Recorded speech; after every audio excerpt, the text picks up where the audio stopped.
1945년 8월 15일 우리는 강복을 이룬 줄 알았다. 그러나 불과 5년 후 동족 상잔의 비극인 6.25 전쟁을 맞이하게 되었다. 6.25 전쟁은 강복과 아무 상관없이 일어났다.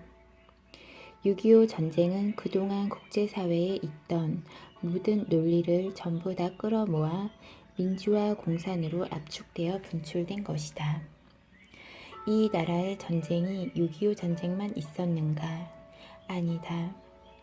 역사적으로 수많은 전쟁이 있었지만 6.25 전쟁은 그 전쟁들과는 엄청난 차이가 있다. 6.25 전쟁은 안으로는 우리를 바르게 깨우치게 하기 위한 교훈을 담고 있고 밖으로는 인류 평화의 초석을 쌓기 위한 역사상 중요한 의미를 담고 있기 때문이다. 즉 단순히 동족 상잔의 전쟁이 아니라 제2차 세계대전의 연장이자 민주화 공산을 집대성한 마무리 전쟁이라는 것이다. 그러면 민주화 공산이라는 이념이 이 나라에서 발생된 것인가? 아니다. 국제사회에서 발생된 두 이념을 국제사회가 해결하지 못하니 이 나라로 그 이념들을 들여놓고 전쟁을 일으켜 그것을 해결하라고 과제를 준 것이다. 이 나라로 들어왔을 때는 이 나라만 풀어줄 수 있기 때문이다. 그런데 이를 지금까지 해결하지 못하여 국제사회가 아직도 분쟁 속에 있는 것이다. 이 두 개의 이념이 갑자기 이 땅에 들어와 우리는 민주화 공산에 각각 소속되어 큰 전쟁을 치루었다. 이때 서로에게 총부리를 겨누며 대충 싸우다 만 것이 아니라 형제에게도 이웃에게도 총부리를 겨누며 엄청난 피를 흘렸다. 6.25 전쟁을 통해 이 나라 대한민국이 이념 분쟁의 핵이 되어버렸다. 그렇게 손바닥만한 나라에서 형제끼리 싸움을 시작했는데 이때 힘센 자들이 훌쩍 건너와서 떨어져 하면 그냥 끝날 줄 알았다.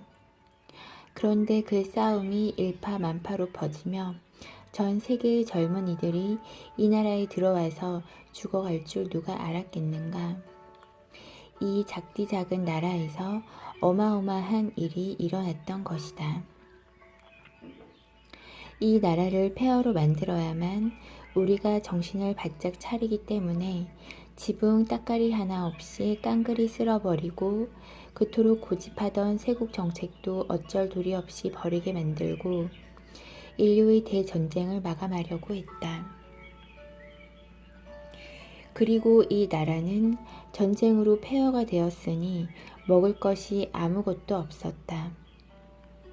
그러니 저 나라에서 감자 준다고 하면 고맙다고 받아야 했고 또 다른 나라에서 초콜릿 준다고 하면 받아야 되고 누가 무엇을 주든지 무조건 받을 수밖에 없게끔 이 나라의 모든 것을 깡그리 없애버렸다. 한마디로 우리를 완전 거지로 만들어 놓았다. 그러니 그때까지 잘났다고 고개 쳐들고 자기 논리로 맞니 아니니 따지며 당파 싸움을 벌이던 자들이 전부 쏙 들어가 버렸다. 제 아무리 잘났다고 우기는 자도 배고프면 먹을 것을 받아야 하고 추우면 입을 것을 얻어야 한다. 그리하여 밀가루 한 포대 받을 때 사상 하나 묻혀 들어오고 초콜릿 하나 받을 때 다른 사상 하나 묻혀 들어오고 감자 한 포대 받을 때 또 다른 사상 하나 묻혀 들어왔던 것이다. 인류에 있는 오만 가지를 원조라는 이름으로 다 받아들일 수밖에 없도록 만들었다. 결국 이 나라가 저절로 세국 정책을 버리고 국제사회의 모든 문물을 자연적으로 받아들일 수밖에 없도록 만들었던 것이다. 이렇게 엄청난 의미가 그 안에 들어 있었다. 그러면 그 사상이 얼마 만에 들어왔는가? 그 모든 사상이 전후 36년 만에 다 들어왔다.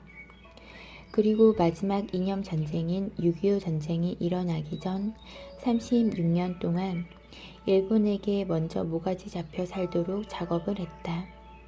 그 기간 동안 일본은 우리의 지도자 의복을 벗기고 상투도 자르고 성도 바꾸어 놓았다. 이렇게 우리가 식민지가 되어 핍박을 받은 것에도 일본이 그 역할을 담당하게 된 것에도 중요한 의미가 있다. 만일 아무것도 경험하지 못하고 식민지에 길들여지지 않은 상태로 갑자기 2차 대전이 일어나고 6.25 전쟁을 맞이했다면 어떻게 되었겠는가? 우리는 그렇게 험난한 상황을 결코 견뎌낼 수 없었을 것이다. 그래서 일본이 우리를 길들이기 위해 몇백 년 전부터 조금씩 우리를 단련시켜 면역을 갖도록 만들었던 것이다. 그렇게 이 나라의 민주와 공산이라는 두 이념의 그림자를 드리워 놓고 우리는 휴전을 했다.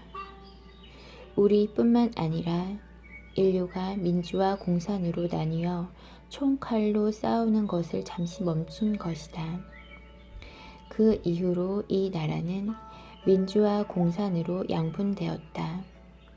그리고 88 올림픽 전까지 원조라는 이름으로 전후 36년 동안 국제사회의 5만 가지 사상이 다 이 나라에 들어왔다. 그런 후 어떤 일이 일어났는가? 이 나라로 국제사회를 모두 불러들이기 위한 행사가 열렸다. 그것이 이 나라 수도 서울에서 열린 88 올림픽이다. 국제사회에서 최고 잘 뛰는 사람, 최고 멀리 던지는 사람과 같이 1등 하는 사람은 전부 다 이 나라로 들어왔다. 그 전까지는 올림픽이 열려도 이념 대립으로 반쪽 올림픽이 되거나 여러 가지 이유로 많은 나라가 제대로 한자리에 모이지 못했다.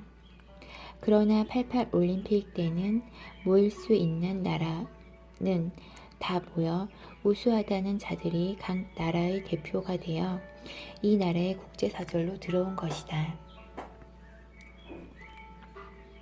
그리고 그들이 입장할 때도 특별했다. 각 나라의 깃발을 높이 세우고 수단하고 들어오면서 인구가 몇 명이고 지식을 터득한 자가 몇 명이고 지하자원으로는 어떤 것이 있고 땅은 몇 평인지 자신들의 정보를 전부 다 보고서로 만들어 들어왔다. 정말 묘한 일이 이 땅에 벌어졌던 것이다.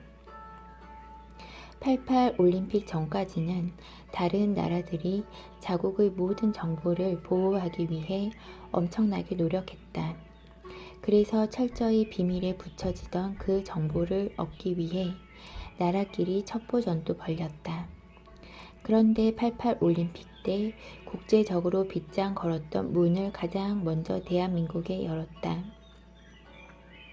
그리하여 국제사회의 엄청난 정보를 힘도 들이지 않고 앉아서 다 받을 수 있었다.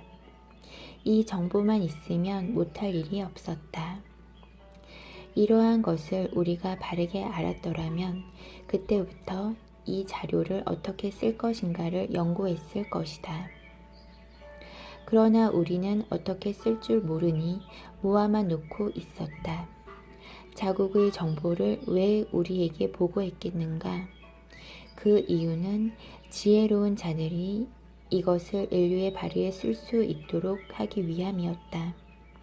우리는 그것을 알아 각 나라에 득이 되고 인류가 이롭게 되도록 바르게 쓰는 길을 이끌어주는 지도자가 되어야 했다.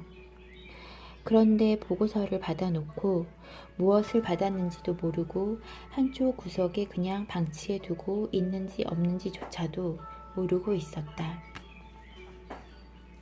이렇게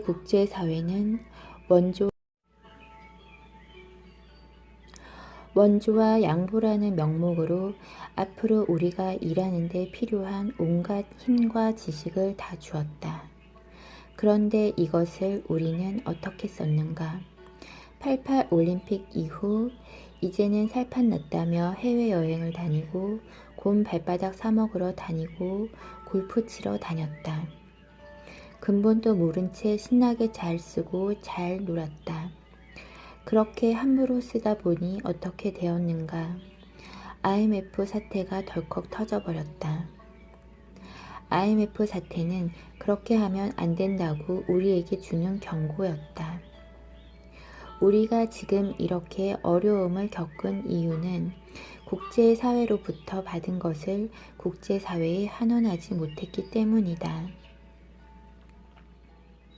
강복 70주년을 맞이한 이때 국제사회에 환원을 해야 함과 동시에 민주화 공산을 아우를 수 있는 하나의 이념이 우리에게서 나와야 한다. 그렇지 않으면 6.25 전쟁은 끝나지 않고 인류 강복은 물론 인류 평화도 없다.